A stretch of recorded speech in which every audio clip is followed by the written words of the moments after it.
Congratulations po sa bayan ng Bacnotan dun sa amin sa La Union. Oh shucks! 2 years na ang Bacnotan Channel. Wait lang, rewind muna tayo.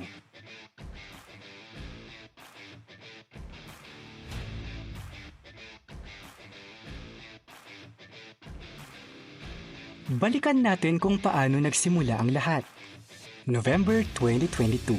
Dahil sa programa ng LGU sa pangunguna ni Mayor Divine Fontanilla at Vice Mayor Francis Fontanilla na Media and Journalism Training Workshop, binuksan ang pinto para sa mga kabataan na humataw sa larangan ng pamamahayag at media. Ibinahagi ni Sir Mark Chomar Bautista ang kanyang kaalaman sa media production. At matapos ang training, pinangunahan ni Local Youth Development Officer Mark Jandal Bukat ang pagbuo sa Bacnotan Channel. Ang dating pangarap, naging realidad at dito nagsimula ang ating misyon, ang maging boses ng kabataan at ng ating komunidad. Mula sa simpleng simula, ang Bacnotan Channel ay naging daan para maipakita ang talento, husay at puso ng mga kabataan sa pamamahayag, kasabay ng pagtulong sa bayan ng Bacnotan na ibahagi ang mga proyekto, programa, aktibidad, tourist spots at iba pang kwento Bacnotanian na deserve may pagmalaki sa buong mundo. Ngayong taon, registered na rin tayo bilang isang community-based organization ng National Youth Commission. Ilan lamang sa ating bidang-bida na highlights ngayong taon ay ang Sweet as Honey at nakakabusog na putahe sa ating Fed-ibig dating spots sa ilang establishment ng Bacnotan tulad ng Take Off, Kusina de Loco at Farm View. Ang ilang dekadang pag-iibigan ni Lola Lilia at Lolo Mario sa kasalang bayan. At ang mga pampachill at pampalamig na food at tour spots ng Paraiso, Chillax at Ulysses Halo-Halo sa gitna ng 46 degrees Celsius na init sa ating summer special. Binigyang boses rin natin ng mga kailian natin na miyembro ng LGBTQIA+. Hindi nyo kaya? Panalo ang outfit ng ating mayora sa Pride Month celebration. Patunay ito na sa Bacnotan, lahat ay mahalaga at kinikilala.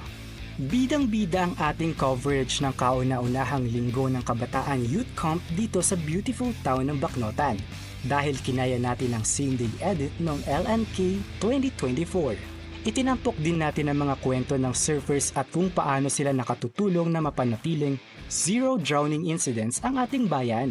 Sinubok man tayo ng mga unos o sakuna, gumawa pa rin tayo ng paraan para maihatid ang mga latest na updates sa ating bayan. Of course, bidang-bida rin ang talento ng ating mga volunteer correspondents. Alam niyo ba, kailian, ang ilan sa mga hataw na hataw nating mga Bacnotan Channel members ang nasa likod ng advocacy video ng ating Mutia-Ti Bacnotan na ipinanlaban sa Mutia-Ti La Union. Hindi lang sa feel-good vibes umahataw ang ating volunteer correspondents.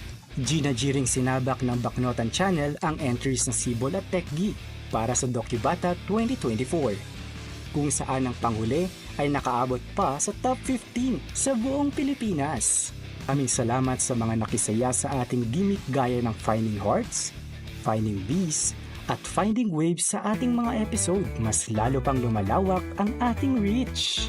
O diba, 16,000 followers yarn sa Facebook page at patuloy na dumarami ang nagkakaroon ng interes para maging miyembro ng Bacnotan Channel. At sa kaisa-isang Facebook page ay nakapag-launch na rin tayo ng ating sariling YouTube channel kay Lian.